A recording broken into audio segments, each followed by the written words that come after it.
নমস্কার সমস্ত দর্শক বন্ধুদের মার্কেট পালসের তরফ থেকে। আজ আমি আপনাদের জন্য নিয়ে আসলাম বাংলায় সম্পূর্ণ ফ্রি শেয়ার মার্কেট কোর্সের 39 নম্বর চ্যাপ্টারের স্টপ লস ও টার্গেট কি সেটা বোঝানোর জন্য। তো আপনারা চলুন, আমি আপনাদেরকে যতটা সিম্পল হয় বোঝানোর চেষ্টা করি।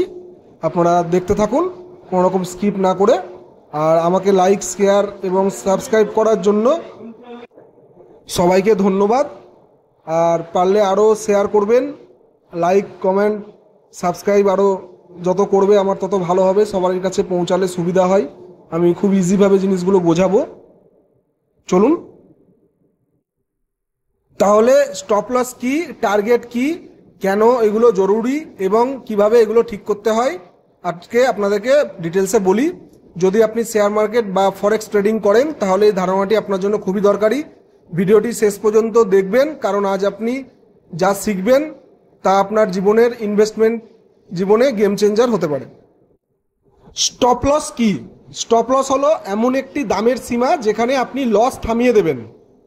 উদাহরণ, আপনি একটি শেয়ার কিনলেন 100 টাকায়, যদি আপনি ঠিক করেন 95 টাকায় পৌঁছালে আপনি ওই শেয়ার বিক্রি করে দেবেন, তাহলে 95 টাকা হলো আপনার স্টপ লস পয়েন্ট। এর মানে হলো আপনি বেশি লস না করে আগে থেকেই একটি সীমা ঠিক করে নিচ্ছেন। এটি এক ধরনের রিস্ক ম্যানেজমেন্ট। অবশ্যই স্টপ লসটা আপনারা কিন্তু ম্যানেজ করবেন। কেন স্টপ লস জরুরি? আপনার ক্যাপিটাল রক্ষা করে, মানসিক চাপ কমায়, ডিসিপ্লিন শেখায়। তো স্টপ লসটা অবশ্যই আপনারা কিন্তু ম্যান্ডেটরি হিসাবে নিয়ে তারপরে ট্রেড করবেন। টার্গেট কি? টার্গেট হলো আপনি কত লাভে শেয়ারটি বিক্রি করতে চান, সেটাই হচ্ছে লক্ষ্য। উদাহরণ, আপনি শেয়ার কিনলেন 100 টাকায়, আপনি ঠিক করলেন 115 টাকায় সেটা বিক্রি করবেন, তাহলে 115 হলো আপনার টার্গেট পয়েন্ট।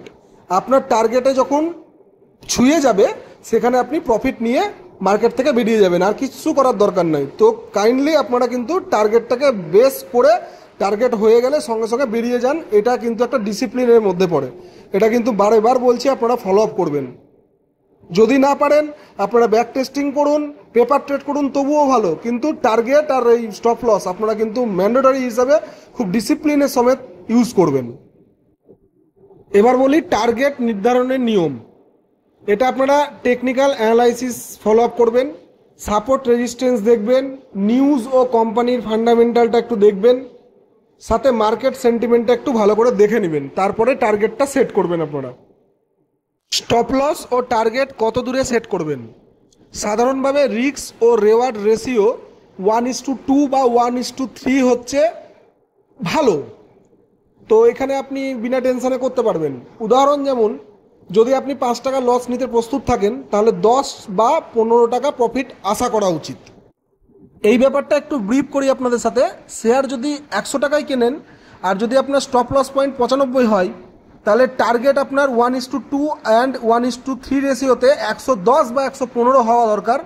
সেখানে আপনার রিস্ক 5 টাকা আর রিওয়ার্ড 10 বা 15 টাকা। এতে করে আপনি 10 বার ট্রেড করেন, যদি 5 বার ভুল হলেও আপনি লাভেই থাকবেন। তো এটা একটুখানি আপনারা ভালো করে দেখে নেবেন। বারবার বলছি, স্টপ লস ও টার্গেট এই দুটো ভালো করে আপনারা যদি জাজ করতে পারেন তো আপনারা গেনার হবেই হবেন, সাকসেসফুল হবেনই হবেন। কিছু গুরুত্বপূর্ণ টিপস আপনাদেরকে বলি। স্টপ লস যখন সেট করে নেবেন তারপরে পাল্টাবেন না, ইমোশনালি ড্রাইভেন ডিসিশন নেবেন না একদম। ট্রেডের আগে ভালো করে পরিকল্পনা করুন। ট্রেলিং স্টপ লস ব্যবহার করতে পারেন প্রফিট বাড়লে, শুধুমাত্র টিপসের উপর নির্ভর করবেন না। আশা করি আজকের ভিডিওতে স্টপ লস ও টার্গেট সম্পর্কে আপনাদের স্পষ্ট ধারণা দিতে পেরেছি। মন্তব্যে জানান স্টপ লস ও টার্গেট নিয়ে আপনার কোনো প্রশ্ন আছে কিনা, আমরা নেক্সট ভিডিওতে তার অ্যান্সারটা দেব। মনে রাখবেন, টেকনিক্যাল অ্যানালাইসিস 100% সঠিক নয়, এটা সম্ভাবনার উপর কাজ করে।